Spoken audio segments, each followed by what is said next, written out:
morning students, myself Mukund Bharadwaj from Divine Public School। आज के video में हम एक फ्रेश न्यू चैप्टर शुरू करने वाले हैं जो बहुत इंटरेस्टिंग भी है, कहीं न कहीं पर्सनली मेरे से भी जुड़ा हुआ कह सकता हूं मैं, क्योंकि मेरा फेवरेट सब्जेक्ट है and that is media and democracy. बहुत इंटरेस्टिंग होता है, मजा आता है मीडिया से जुड़े रहने में, कैसे और क्यों, ये भी हम फर्दर मेरे लेक्चर में आप आगे समझते जाएंगे। सबसे पहले हम ये समझेंगे what is media. Media basically होता क्या है। देखिए, media is basically a plural form of medium. Medium का मतलब क्या समझते हैं हम? माध्यम, जरिया।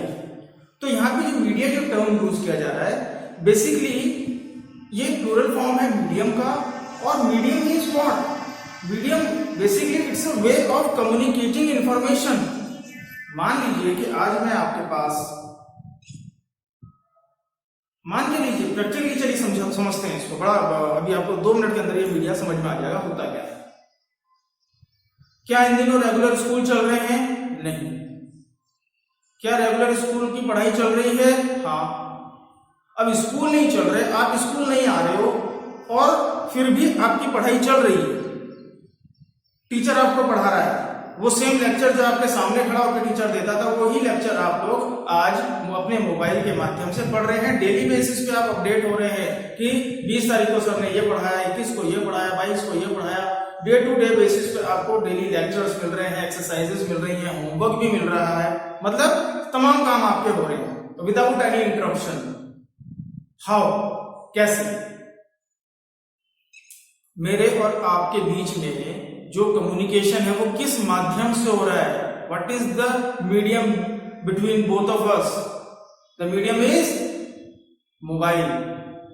अब मोबाइल पे भी डेटा कैसे पहुंच रहा है? जो मैं यहाँ पे आपको लेक्चर दे रहा हूं और आप अपने घर पे उसको जब चाहे तब देख पा रहे हो, ये कैसे हो पा रहा है? Just because of internet, one of the most latest technology which we have as a communication device, or you can say for communication, not only communication बल्कि visual communication, virtual classes के माध्यम से आप हमें न सिर्फ मेरी आवाज सुन पा रहे, पहले ज्यादा से ज्यादा क्या हो पाता था? आवाज आती थी फोन के ऊपर, हाँ पापा ठीक हो। अब क्या हो रहा है? सीधे सीधे देख लेते हो, पापा हो, दादी हो, कोई कहीं दुनिया के किसी कोने में हो तो आप बकायदा उसको वीडियो चैट के थ्रू आप उसको देख पा रहे हो, आप उससे बात कर रहे हो, कोई फर्क ही नहीं रह गया चाहे वो आपसे हजारों मील दूर पे बैठा हो। तो आज अभी इन दोनों के बीच का जो गैप है ये किस तरीके से फुलफिल हो रहा है? Just because of the media only. And the media is right now, अभी इस सेंस में क्या हो गया हमारा? Mobile phone and internet technology. तो इस तरीके से हम देखते हैं कि शुरुआती तौर पे अगर मीडिया की बात हम करेंगे तो ये सिर्फ एक कम्युनिकेशन का हिस्सा होता था, जरूरत की काम की चीजें निकल के आ जाती थी इसमें, ठीक है। लेकिन अभी फिलहाल, पहले केवल मीडिया के नाम पे क्या होता था? टेलीफोन, लैंडलाइन फोन्स होते थे, या टेलीविजन होता था, न्यूज़पेपर्स होते थे, मैगजीन्स होती थी, जहां से जिनके माध्यम से सूचनाओं का आदान प्रदान किया जाता था, या खत लिखे जाते थे, लेटर्स लिखे जाते थे, एप्लीकेशंस लिखी जाती थी। लेकिन अभी जमाना काफी फास्ट हो गया। एक लेटर को भी यहां से दिल्ली भेजूंगा मैं कोरियर से, भी कितना भी जल्दी जाएगा तो 2 से 3 दिन ले लेगा वो, पर वही चीज मैं एक फोटो खींच के व्हाट्सएप शेयर कर दूंगा, या सीधे फोन करके बोल दूंगा सामने वाले को, भैया ये इन्फॉर्मेशन देनी है मुझे आपको, तो काफी फास्ट हो गया। तो बेसिकली आज का जो चैप्टर मैं शुरू करने जा रहा हूं, आज हम सिर्फ एक इंट्रोडक्शन लेने वाले हैं, क्योंकि इस वीक का मेरा ये लास्ट वीडियो है, लेकिन चैप्टर हम इस वीक में भी शुरू कर रहे हैं, ठीक है। तो आज हम सिर्फ एक इंट्रोडक्शन लेंगे, और अभी बीच में जो 2 दिन का गैप मिलेगा आपको, सैटरडे संडे, उस दौरान सैटरडे को आपने सबने अपनी नोटबुक्स डिपॉजिट करनी है स्कूल में, और संडे जो आपका रहता है, जो भी नया चैप्टर हम शुरू करने वाले हैं, आप उसकी थोड़ी सी रीडिंग जरूर करके रखिएगा। तो यहाँ पे हमने मीडिया को किस तरीके से देखा? A way of communication of the information, whatever, जो भी इंफॉर्मेशन है आपका, ठीक है। और इसके एग्जांपल के तौर पे अभी हमने टेलीफोन, टेलीविजन, रेडियो देखे, ठीक है, क्योंकि रेडियो से भी समाचार आया करते थे। पुराने जमाने में लोग रेडियो पे बैठा करते थे, और एक चौपाल हो जाता था गांव में और सब लोग सुन रहे होते थे कि भाई देश में क्या चल रहा है। फिर टेलीविजन आया तो टेलीविजन में न्यूज के माध्यम से हमें पता लगने लगा, जहां पे न सिर्फ हम सुन पा रहे हैं बल्कि देख भी पा रहे हैं कि हमारे प्राइम मिनिस्टर क्या कहना चाह रहे हैं, या किसी एक पर्टिकुलर जगह पे बाढ़ आई है तो वहां के हालात क्या है, हो रहा है कि नहीं हो रहा है, ठीक है। पहले सिर्फ न्यूज़पेपर के ऊपर होते थे हम लोग डिपेंडेंट, लेकिन अब केवल, अब देखिए यहाँ पे भी 2 चीजें, अभी थोड़ा आगे हम जाएंगे तो पढ़ेंगे कि टाइप्स ऑफ मीडिया में हम पढ़ेंगे कि मीडिया 2 प्रकार का होता है, एक प्रिंट मीडिया और एक इलेक्ट्रॉनिक मीडिया। वो फर्दर हमारा आगे का टॉपिक रहेगा। तो भाई आज के जमाने की अगर हम बात करें तो पहले अगर आपको किसी को एक इंफॉर्मेशन पहुंचाना है तो आप चिट्ठी लिख देंगे, लेकिन एक ही इंफॉर्मेशन आपको सैकड़ों हजारों लोगों को पहुंचाना है, तो क्या ये संभव है कि हम सैकड़ों हजारों लोगों तक अपनी इंफॉर्मेशन को चिट्ठी के माध्यम से पहुंचा पाए या लाखों लोगों तक पहुंचा पाए? अगर प्रधानमंत्री को देश के आम जनता से अगर कुछ कहना है तो वो क्या माध्यम है?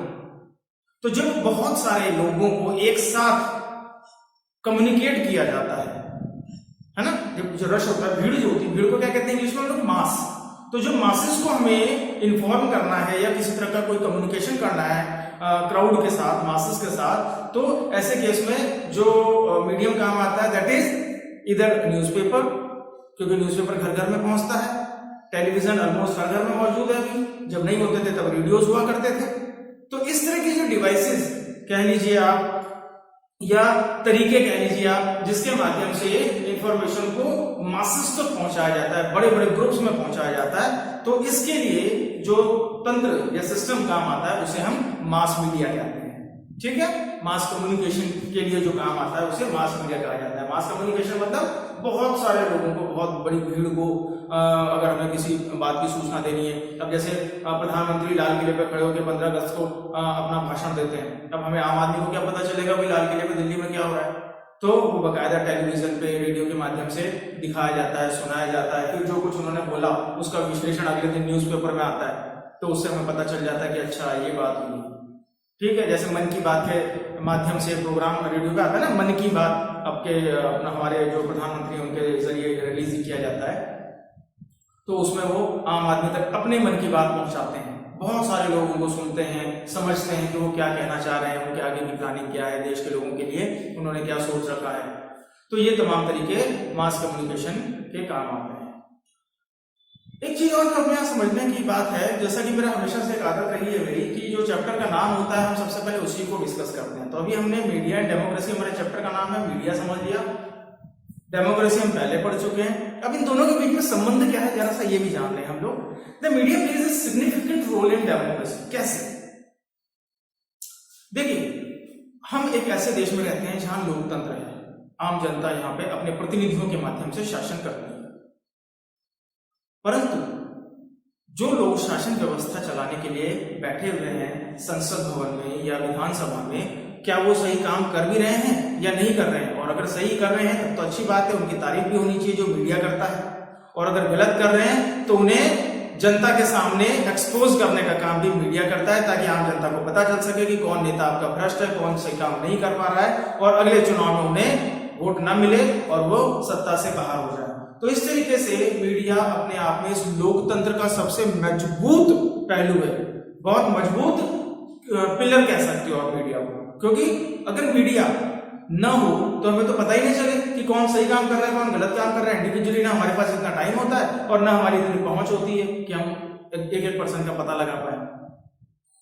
तो इस तरीके से मीडिया के माध्यम से जितने भी देश दुनिया में कोई भी इंपॉर्टेंट इंफॉर्मेशन हो, कोई भी इंपॉर्टेंट इवेंट घटा हो, है ना, किसी भी तरह का कुछ घटनाक्रम घटित हुआ हो, ठीक है, या सरकारें जो है वो क्या नई नीति या कानून लेके आ रही हैं, या क्या नई योजनाएं लेके आ रही हैं आम जनता के लिए, गरीबों के लिए, शिक्षित के लिए, अशिक्षित के लिए, स्वस्थ के लिए, बीमार के लिए, तो ये तमाम तरह की योजनाएं, तमाम तरह का जो इंफॉर्मेशन नेटवर्क है, सिस्टम है, जो ये सब हमें मीडिया के माध्यम से पता चलता है। और मीडिया एक बहुत ही अहम रोल, बहुत अहम किरदार निभाता है हमारे देश को चलाने में, क्योंकि ये एक तरह का चेक एंड बैलेंस करने का भी काम करता है कि अगर कुछ सही है तो उसे अप्रिशिएट किया जाएगा, गलत है तो उसे पनिश भी करने का काम मीडिया डायरेक्टली पनिश नहीं करेगा, लेकिन वो उसको एक्सपोज जरूर कर देगा, जिसकी वजह से पनिशमेंट उसे सत्ता छोड़ने के बहाने मिल जाता है, या जब चीजें सामने आती हैं तो बकायदा फिर जुडिशरी को भी उसके ऊपर एक्शन लेना होता है, पुलिस को भी एक्शन लेना होता है। तो खैर ये तमाम चीजें जो आज हमने इनिशियली डिस्कस की हैं, आज मेरा सिर्फ इंट्रोडक्शन देने का मन था आपका इस चैप्टर का, आज हमारा इंट्रोडक्शन कंप्लीट होता है और आगे हम देखेंगे कि मीडिया और डेमोक्रेसी किस तरीके से दो पैरेलल लाइंस के तौर पर साथ ही साथ आगे चलते हैं और देश के डेवलपमेंट में किस प्रकार से अपनी अहम भूमिका निभाते हैं। Well, thank you. मैं उम्मीद करता हूँ आज जो कुछ भी मैंने समझाया, हालांकि इंट्रोडक्शन ही था आज चैप्टर का, तो आपको कुछ तो भी मीडिया और डेमोक्रेसी से संबंधित दिमाग में आया होगा। मैं वादा करता हूँ कि ये चैप्टर आपको बड़ा ही इंटरेस्टिंग लगने वाला है, बहुत मजा आने वाला है इस चैप्टर को पढ़ के। एंड नाउ लास्ट चैप्टर के नोट्स मुझे चाहिए सैटरडे को। पूरा नोटबुक आपका कंप्लीट होना चाहिए। बहुत कम नोटबुक्स आ रही हैं आपकी क्लास से and I am not happy with that. So अपने नोट्स कंप्लीट कीजिए, एजुकेशन को एंजॉय कीजिए। रोज कुछ नया सीख रहे हैं हम लोग, रोज मजे कर रहे हैं हम लोग। खूब ऐश करो यार, लेकिन पढ़ो भी तो सही। पढ़ना बहुत जरूरी है, ठीक है। Well, thank you so much. Thank you.